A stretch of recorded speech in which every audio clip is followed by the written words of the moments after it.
Halo teman-teman santuy, di kesempatan kali ini saya akan merekap cerita sekaligus membahas film The Myth. Bukan The Myth-nya hantu Indonesia ya, tapi The Myth, filmnya Jackie Chan yang pernah di-request oleh seorang teman. Langsung saja kita masuk ke dalam alurnya, pastikan teman-teman untuk memberikan like pada video ini kalau teman-teman suka. Bersetting di dinasti Qin, dinasti pertama dalam sejarah Kekaisaran Cina, Jenderal Meng Yi tengah dalam misinya mengawal seorang putri dari kerajaan Joseon, kerajaan pertama Korea. Dari Korea menuju Cina, Putri Oksu yang akan dijadikan sebagai selir bagi Kaisar Cina, Kaisar Qin Shi Huang. Tiba-tiba saja konvoi itu diserang oleh seorang jenderal dari kerajaan Joseon.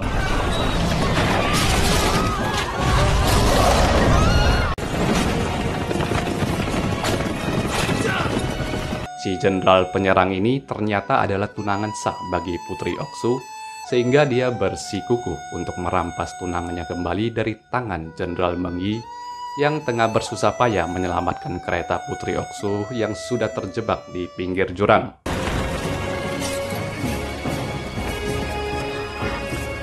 Putri Oksu sendiri menolak kembali dengan tunangannya karena dia telah dititahkan untuk menjadi selir bagi Kaisar Cina dalam upaya mempererat hubungan diplomatik di antara kedua kerajaan. Tidak terima, si jenderal pun mau merampas paksa tunangannya ini dari tangan Jenderal Meng Yi. Namun sial, dia kalah dalam duel itu dan memohon agar Jenderal Meng Yi menjaga tunangannya itu. Sekitar 2 milenium ke depannya, di kota Hong Kong, kota dengan jumlah gedung pencakar langit terbanyak di dunia, seorang pria bernama Jack yang adalah reinkarnasi dari Jenderal Meng Yi terbangun dari mimpinya. Dia telah memimpikan mimpi yang sama selama 3 bulan terakhir.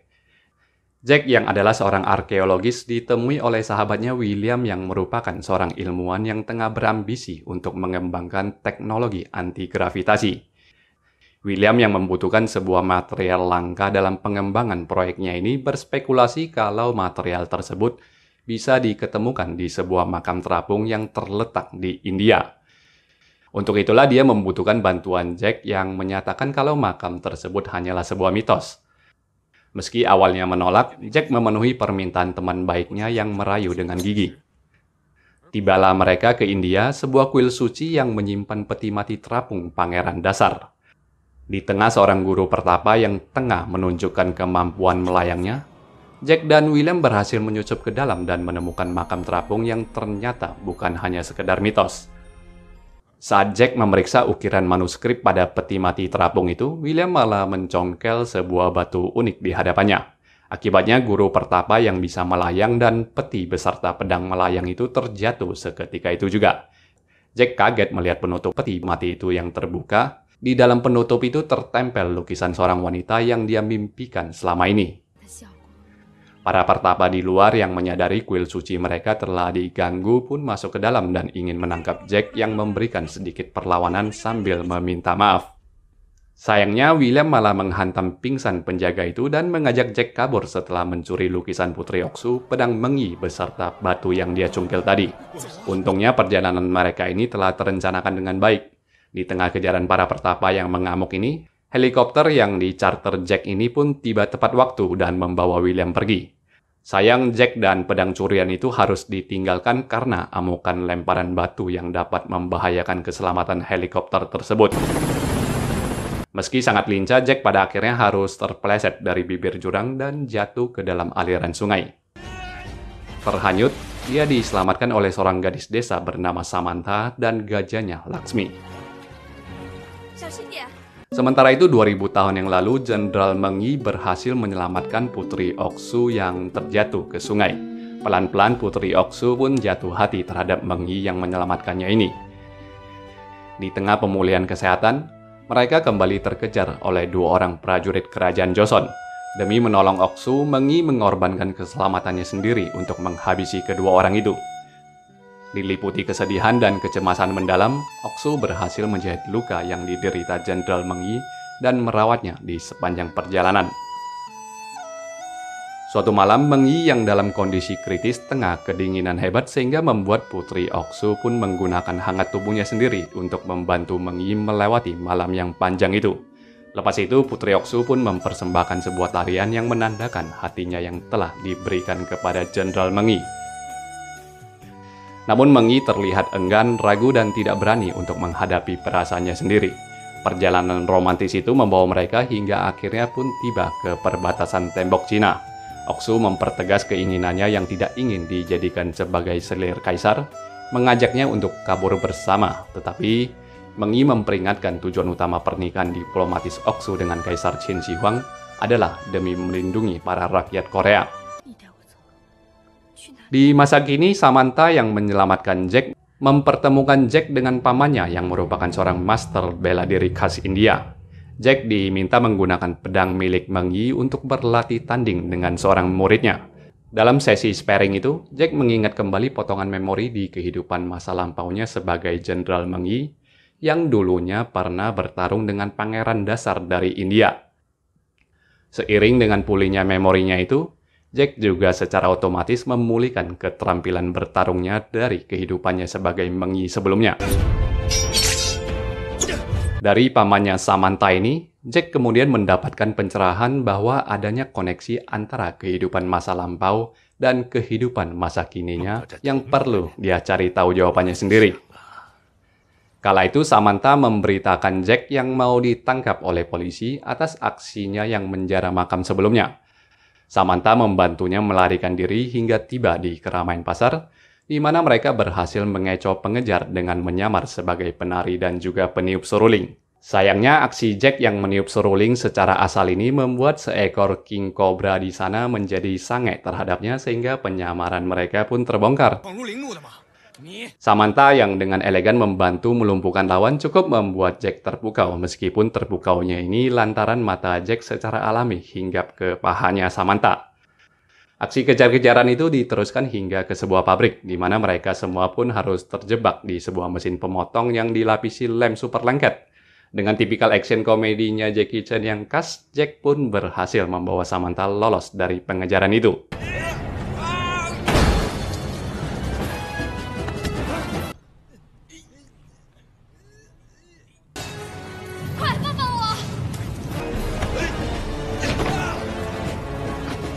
Pada akhirnya Jack pun kembali ke Cina setelah dia berjanji kepada Samantha bahwa dia yang nantinya akan kembali untuk menemuinya. Sementara itu, batu yang dicuri William di makam ternyata adalah batu meteorit yang mampu membuatnya mengambang tanpa gravitasi. Bagaimanapun juga, temuan ini masih jauh dari kata sempurna, di mana William dan timnya tentunya membutuhkan penelitian lebih lanjut untuk teknologi anti-gravitasi mereka. William dan pacarnya ini pun sangat marah ketika mendapati Jack yang telah kembali ke Cina malah menyerahkan pedang Meng Yi kepada pihak museum. William dan pacarnya Maggie bersikeras kalau ekspedisi sebelumnya didanai oleh yayasan mereka, menuntut agar Jack mengembalikan pedang itu kepadanya, tetapi Jack bersikeras bahwa artefak pedang maupun lukisan adalah artefak milik negara yang tidak boleh dimiliki oleh pribadi. Maggie yang geram akhirnya pun membawa pacarnya William untuk menemui bos yang mensponsori proyek mereka selama ini. Ternyata bos itu adalah Profesor Gu yang sudah dikenal oleh William. Lantaran William tahu kalau sahabatnya Jack pernah berselisih dengan Profesor Gu, dia hendak menarik dirinya dari proyek tersebut. Namun karena dipacu oleh ambisi, William mengikuti anjuran Profesor Gu untuk kembali mendekati Jack, agar Jack bisa membawa mereka menemukan misteri makam terapung dan seluk-beluknya yang lebih jauh lagi. Sedangkan itu pada 2 milenium yang lalu, Jenderal Meng Yi yang berhasil membawa Putri Oksu kembali ke istana malah mendapati Kaisar Qin Shi Huang yang tengah dalam kondisi kesehatan yang sangat buruk. Jika sampai Kaisar meninggal dunia, maka semua selir-selir yang masih hidup termasuk Oksu tentunya akan dikuburkan bersamaan dengan Kaisar. Jenderal Meng Yi kemudian mengajukan diri untuk mengawal kembali pil keabadian yang dicari oleh Kaisar Qin Shi Huang selama ini. Sadar akan misinya yang berbahaya, dia membubarkan para prajuritnya yang telah menjadi ayah, para prajuritnya yang masih memiliki orang tua, serta para prajuritnya yang merupakan anak tunggal.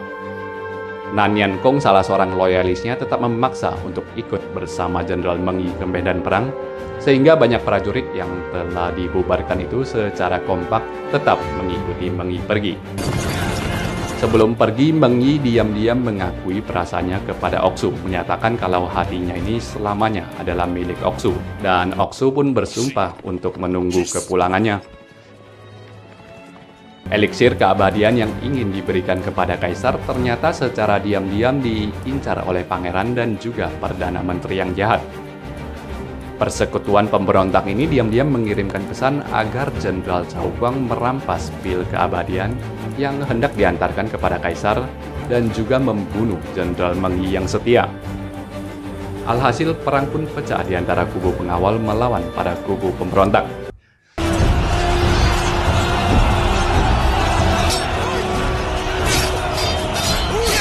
Karena kalah jumlah, beberapa jenderal setia pun bersedia berkorban nyawa agar Meng Yi mampu mengawal kembali pil keabadian tersebut.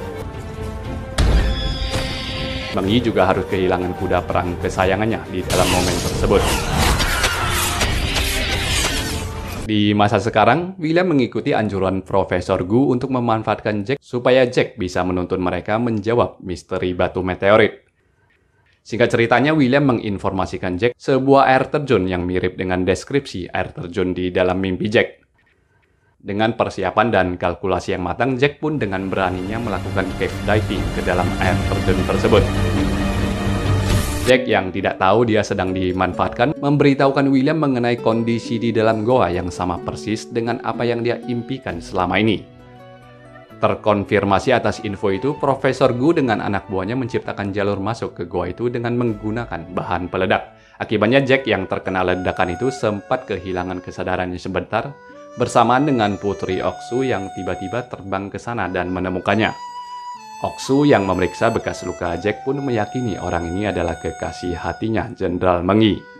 Saat Jack terbangun dan mendapati Oksu yang ada di hadapannya, dia akhirnya sadar kalau semua mimpinya selama ini benar-benar nyata adanya. Goa air terjun ini di masa lalunya ternyata adalah makam imperial dari Kaisar Qin Shi Huang. Di bawah pengaruh batu meteorit, secara ajaib gravitasi di sekitarnya menjadi hilang. Di tengah reunian itu, Nanyang Kong tiba-tiba muncul dan menyerang Jack hingga akhirnya Oksu menjelaskan kalau Jack ini adalah Jenderal Meng Yi. Dari sinilah Jack mempelajari saat Jenderal Meng Yi menghalau pasukan pemberontak, pil keabadian yang dia titipkan ke Nanyang Kong berhasil diantar kembali sampai ke istana. Sayangnya Nanyang Kong baru menyadari pangeran dan Perdana Menteri lah yang menjadi dalang pemberontakan, sementara Kaisar telah mangkat. Pangeran dan Perdana Menteri yang tidak percaya dengan pil keabadian yang bisa memberikan kehidupan kekal pun memberikan masing-masing satu pil kepada Nanyang Kong dan Oksu.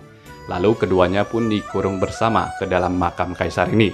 Dan seperti yang kita lihat, ternyata pil keabadian itu memang bisa memberikan kehidupan kekal yang membuat Oksu dan Nanyang Kong yang masih hidup sampai sekarang. Nanyang Kong dan Oksu yang mengira Jack adalah Jenderal Meng Yi pun menanyakan bagaimana Meng Yi bisa selamat dari kepungan para pemberontak di kala itu. Ingatan kehidupan lampau Jack pun kembali di mana Jenderal Meng Yi bertarung sampai titik penghabisannya yang terakhir. Setelah membantai sebegitu banyaknya prajurit pemberontak, Jack pun dipenggal oleh Jenderal Cao Guang. Sontak Nanyang Kong dan Oksu pun sangat syok saat mendengarkan cerita ini karena itu artinya Jack bukanlah Jenderal Meng Yi yang mereka tungguin kepulangannya selama ini. Dalam momen itu, Profesor Gu telah berhasil masuk ke dalam makam Imperial terapung ini. Secara takjub, dia memuji medan anti-gravitasi dan juga bukti nyata atas pil keabadian. Profesor Gu mengakui dia yang memanfaatkan William sehingga William yang terobsesi ilmu pengetahuan pun memanfaatkan Jack untuk menemukan makam ini. Menghadapi Profesor Gu yang mau mengeksploitasi dan menjara makam ini, tentunya Jack dan Nanyang Kong tidak mengizinkan hal itu terjadi, sehingga pertarungan pun pecah di antara kedua kubu. Sementara itu, William yang mencoba mengambil sampel batu meteorit malah tertimpa seekor kuda yang diawetkan. Hal ini juga secara tak sengaja membuat sepotong batu meteorit di sana terlepas dan menciptakan ketidakseimbangan medan gravitasi yang menandakan akan runtuhnya makam terapung ini. Terobsesi oleh pil keabadian, Profesor Gu tetap melanjutkan pencariannya tanpa mempedulikan makam yang sudah kolaps itu, sedangkan Jack mengajak Oksu untuk pergi bersamanya.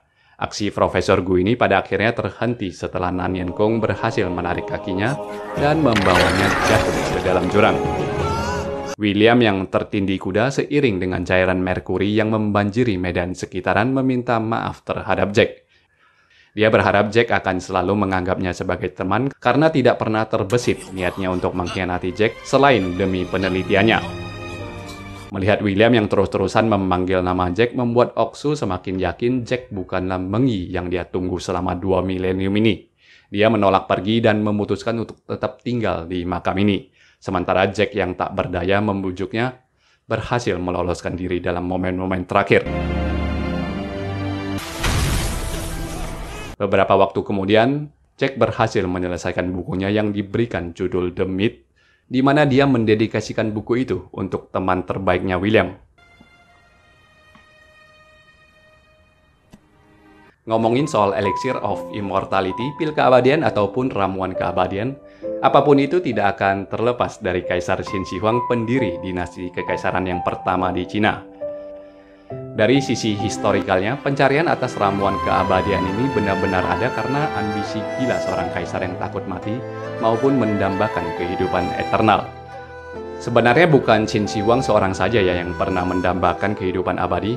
Sekitar 1000 tahun lebih dari era kekuasaan Qin Shi Huang tercatat seorang conqueror terhebat sepanjang masa, Genghis Khan juga pernah terobsesi akan hal itu.